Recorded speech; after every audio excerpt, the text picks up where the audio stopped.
Driving 75 miles an hour on the interstate highway, you can pass through the Sonoran Desert pretty quickly.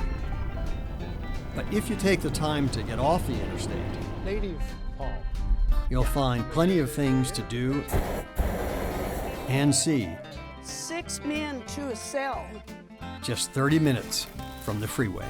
You know, this is pretty wild country, but it's fairly accessible, most of it, with these roads.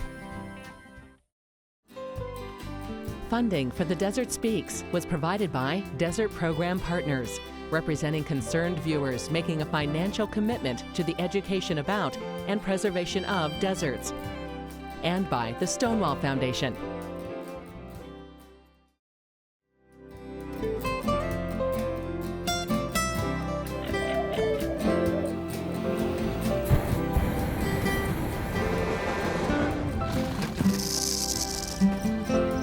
She wasn't a child.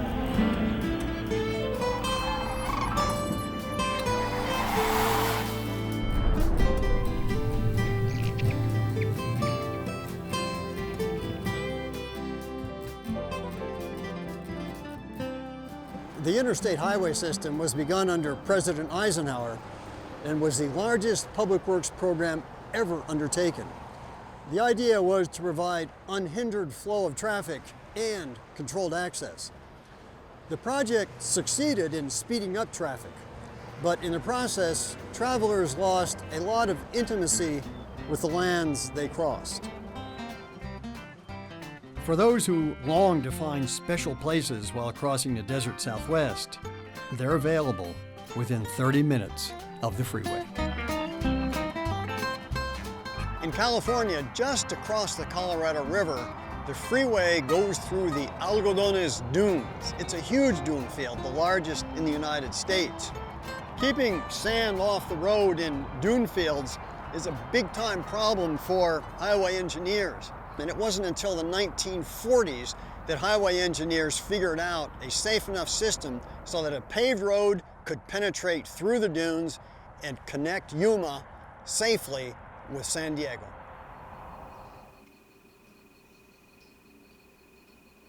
For plants and other organisms to survive in the dunes, they have to be specialized indeed. In these dunes, there are found a few plants and a couple of animals that live almost nowhere else. Because these organisms have evolved in this very specialized sandy environment, they're very susceptible to damage, especially by off-road vehicles. And authorities have set aside almost half of the Algodones dunes as a place where no ORVs can go. Almost everywhere else is fair game.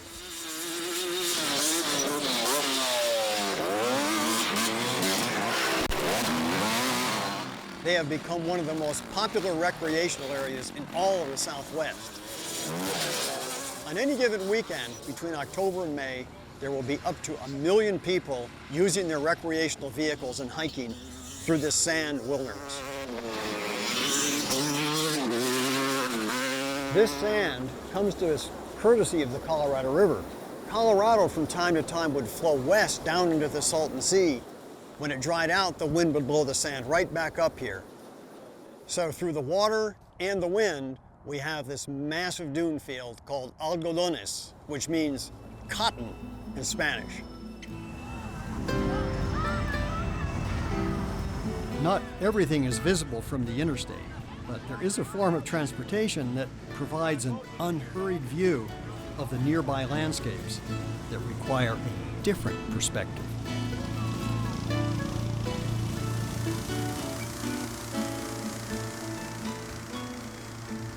Yuma, Arizona is not just one of the hottest cities in the United States, but they have a balloon festival.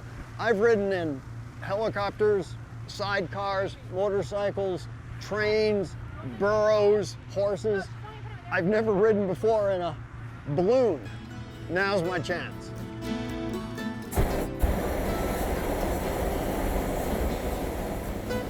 People have flown several hundred miles, but you have to plan a flight like that. You plan a flight when it's cold out, when you can stay up a long time, and when the jet stream drops further south and lower to the surface. And people who are going to set distance records in hot air balloons always do it in the middle of winter.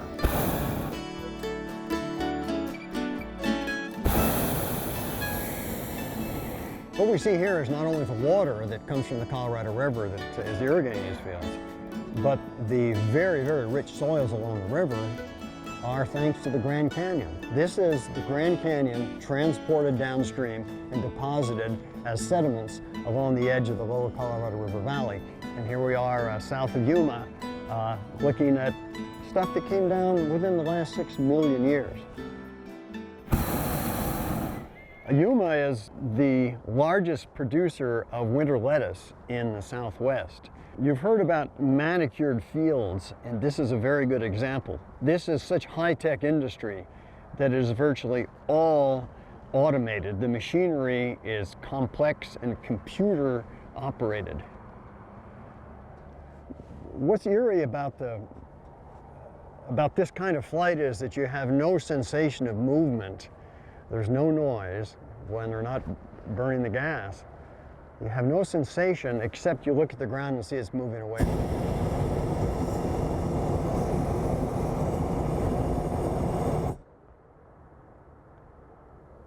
It's movement without noise.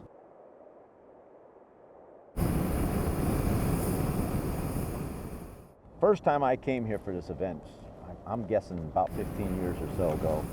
And the only impression that I had of Yuma was from old movies, so I'm expecting nothing but dirt and dust and cowboys. And we start driving into town. I think we were coming down 95. I start seeing all this green everywhere. Yeah. I got an education real quick there.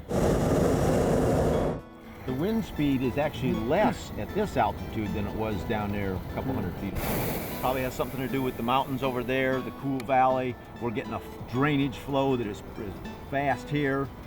When everything starts heating up and the air starts mixing, it'll probably actually get calmer then. But you want to start off when it's cool and there's a... Yeah, before the enough lift updrafts from the- and downdrafts start. So you can actually control your speed by picking up the various currents at Yeah. these very small elevation changes. And there'll be a small change in direction too. It's a lot of fun. I love flying. And I've got a lot of friends that I'd like to take for rides.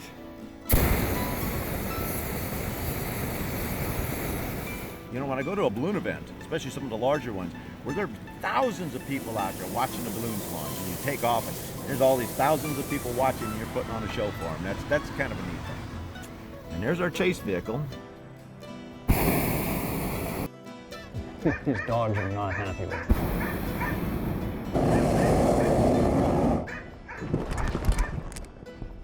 I guess a crash landing every once in a while is to be expected.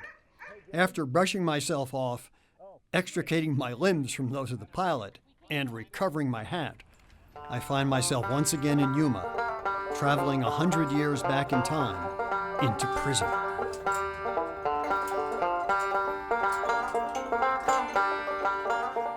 Many people refer to it as the hellhole of Arizona, but the people of Yuma called it the country club up on the hill.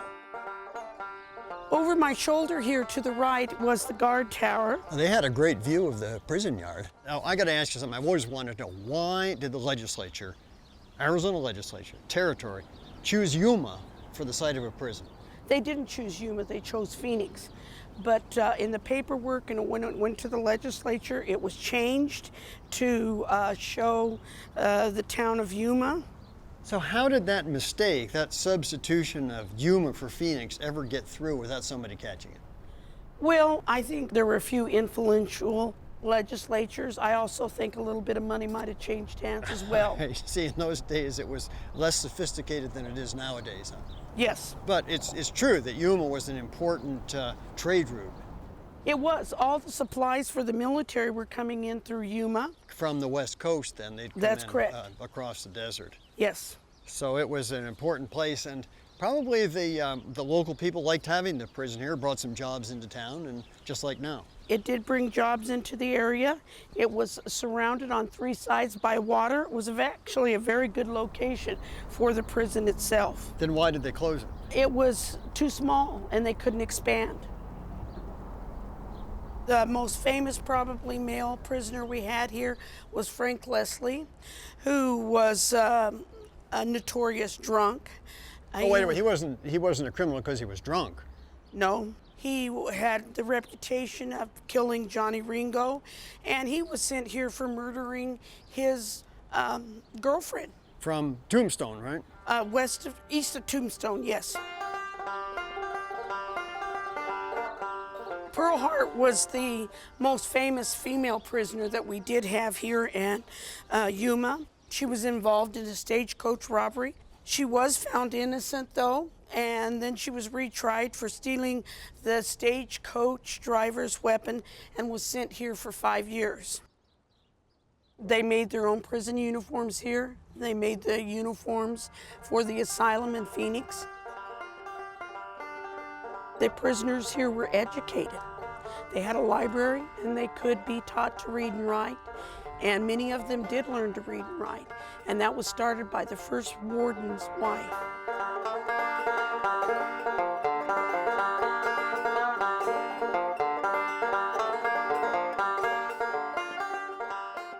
This is the dark cell. Boy, it sure is. And the most anyone has stayed in here as a prisoner was up to 4 days. Well, that was solitary confinement. They had a cage in there they kept. That's correct. So they couldn't move around. They couldn't move around, and they lived off of bread and water. That probably softened them up pretty quickly. Yes, it did. So all of these cells then would have been full of men. Yes. And its peak capacity, they had 6 men to a cell. Oh my goodness. When it was at its full capacity. And they even had overcrowding problems. They actually were putting prisoners out here in the walkway. Just like nowadays. Yes. The guards must have had a tough time guarding them here. How about the women? Well, they had 29 women here in the prison, and they had over 3,000 men pass through here. Escape for me was easier than for the prisoners. 30 minutes northeast of Yuma, I catch a glimpse of desert mountains I've wanted to visit my whole life. And I meet up with my old friend, desert rat, explorer, and writer, Bill Broyles. Oh, I have been on the interstate, both Interstate 10, Interstate 8, 100 times. I know the Kofas lie sort of midway between them. I've never been in here, so it took you to get me in here. I'm glad we're here, Dave. My first time in here was like 40 years ago. And I just sort of dropped in by accident. It's one of Arizona's undiscovered places. This name came from the King of Arizona mine. And this is a very rich area for some silver and gold. It's a famous mining district, the Kofa Mining District. The Kofa ostensibly was here to save the Washingtonia folifer, is that how you pronounce it? Yeah. Desert fan palm. California like to claim the name for it, but I'll call it desert, not California. So my understanding is there are only 2 places in Arizona where you can find it, and this is one of them. Native palms. Yeah. Because they entered the nursery trade, as I understand it, in the late 1880s. And so they're planted everywhere, in Phoenix and Palm Springs and Los Angeles. It is now the most commonly planted palm in the world. We're going to go talk to the grandparents out here. That's right, they are. Hold on to your hat, Bill. It's windy. Oh, man. Yeah. We're here. Kofa was established ostensibly to protect the native palm tree, but in the process it protected desert tortoises, desert bighorn sheep, saguaro cactus, and all the other cactus and wonderful array of desert plants we find out here. Boy, this is dry country. Bill, maybe 5 inches of rain a year? I'm guessing about that. We still got Palo Verdes and Ocotillos in here. Who's used this place in the last 15,000 years? Oh, a number of native nations, first Americans coming from the Colorado River area. It's a wonderful place, and then branching off the desert to harvest the bounty of the saguaros. And Afternoon. hi, how you doing? How you doing, guys? How many people did you say you saw the first time you hiked up here? Saw nobody when I first came up here, but become a popular destination for winter visitors to the state. It's a great place to soak up some sun. And well, I guess the population of Yuma goes from like 50,000 to 150,000 in a matter of a month. It always amazes me how these canyons are so deep and incised. I believe I'm seeing palms up there. How many? Wow. 1, 2, 3. 4, 5, 6, 7, 8, I was 9, looking at all these rocks at my feet, and you're watching palm Oh, trees. come on, you can always trip. So there must be a good 20 of them up there, at least. But you know that they are, par excellence, the most useful plant that any native peoples could want.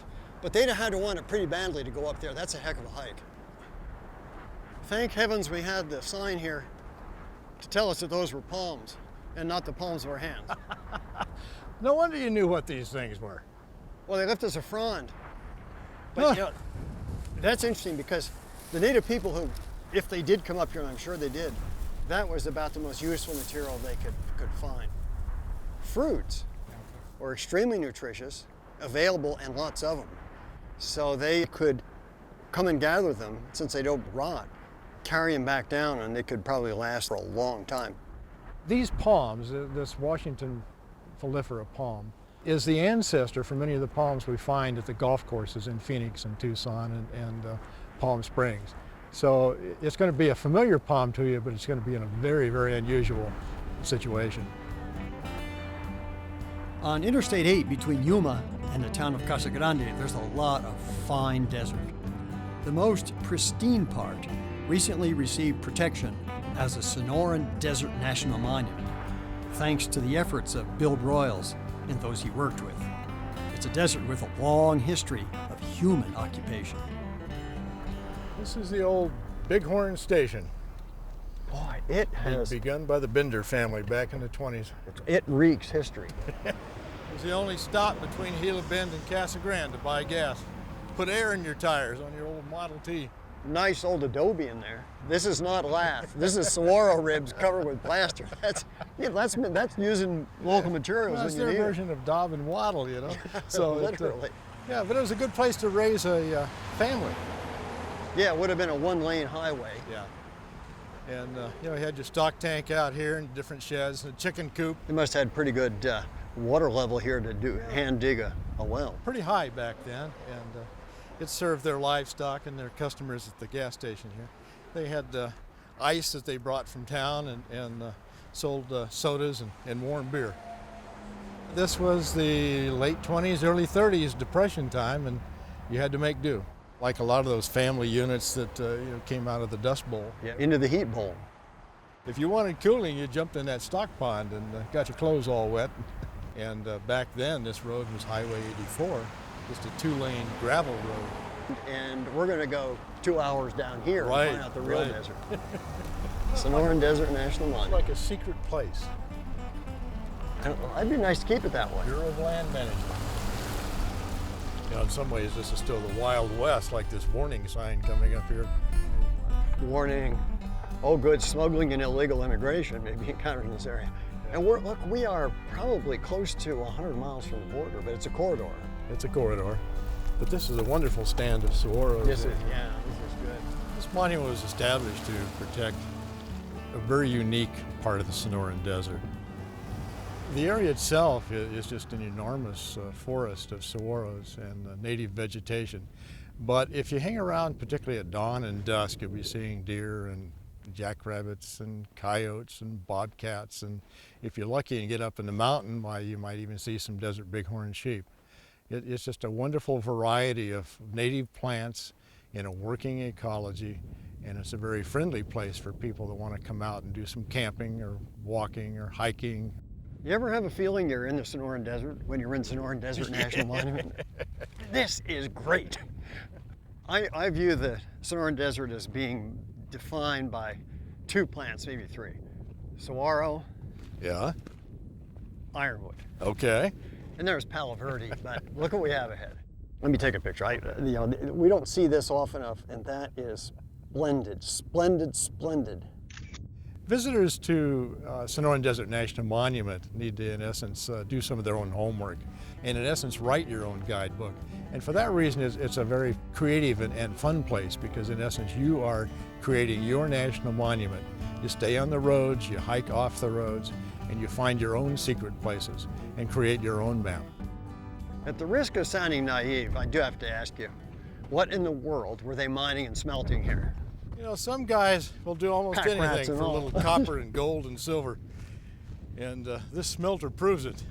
What a remarkable historical site here. To raise that much heat, they had to burn local wood, had ironwood, right? Ironwood. I would guess that if you were to date the ironwoods around this place, you would find that there are very few of them that are under, say, 100 years old. Right. Well, the ones I'm seeing right now are certainly younger trees. They're younger trees. Well, this is a basic cultural resource in the monument, and the rest is just vintage, fabulous, wonderful, basic Sonoran Desert. Some of the areas out here take four-wheel drive, but on foot, you can get to almost any place out here and have a wonderful day and be back at your camp by sunset. Rising from the desert just south of Casa Grande is a special viewpoint for those willing and able to take the challenge. The most prominent landmark along the interstate in southern Arizona is Picacho Peak. In Spanish, Picacho means peak, so this is Peak Peak. It's of volcanic origin, which means there was a lot of violence here. It's a perfect place to take a walk in spring. Picacho Peak is a state park in Arizona. The only way you can get to the trail is through the state park. It's actually quite a well-done trail. It looks to me as though we've got a peregrine falcon flying up here. They do rather well in here. Good protection. When they need to get their powered flight, they can zoom down and pick off a rabbit or a quail. We're full-time RVers and we live out west now, and so we're here as winter visitors. It's a real challenge for somebody that's in my condition, but I'm enjoying it. And we hike every week. Enjoy. Coming up on it, it's got a real distinctive shape. It's got some history. I understand it's the only Civil War battle fought here, in this area, in this territory. I read a little bit about that. And it's steep and challenging, and I think that's what some of us are really up for. Wherever you are on this side of the peak, you can't get away from the roar of the train and the highway. They're a couple miles away, but that roar is magnified in this little kind of amphitheater here. These cables are really worn quite smooth by all the hikers. There are a lot of them who come up here. Sometimes you get hung up on these cables. You wish you had a thinner backpack.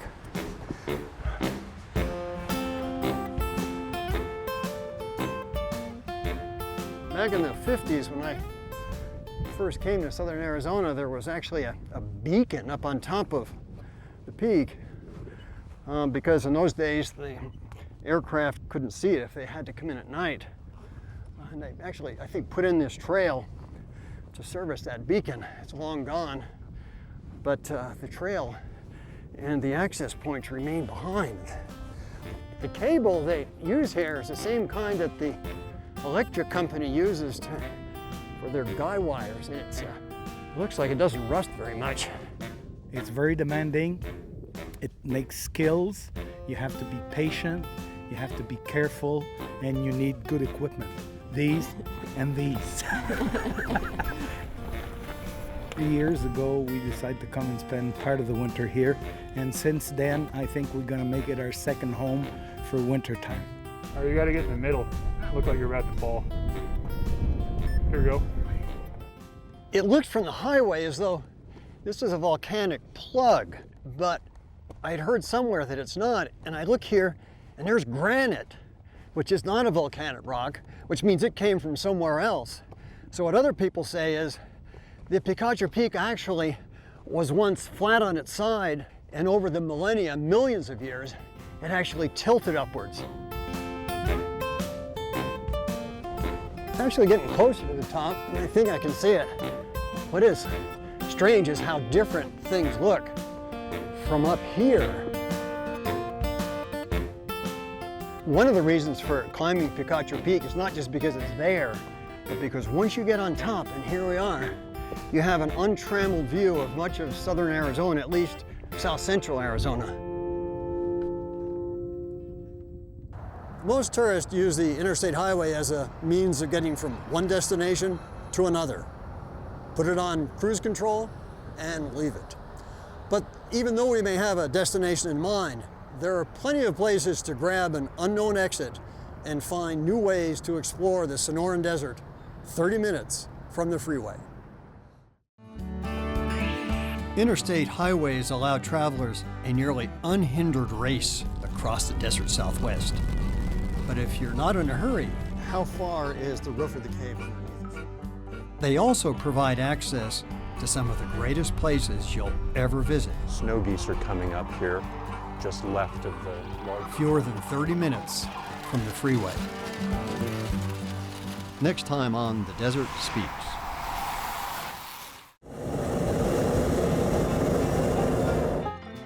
When everything starts heating up and the air starts mixing, it'll probably actually get calmer then. Until this afternoon when all the heating might give some energy to the atmosphere. And if you do this when the temperature is up at 100 and you get caught in an updraft or a downdraft, you don't know where you're going to go. All the fun out of it.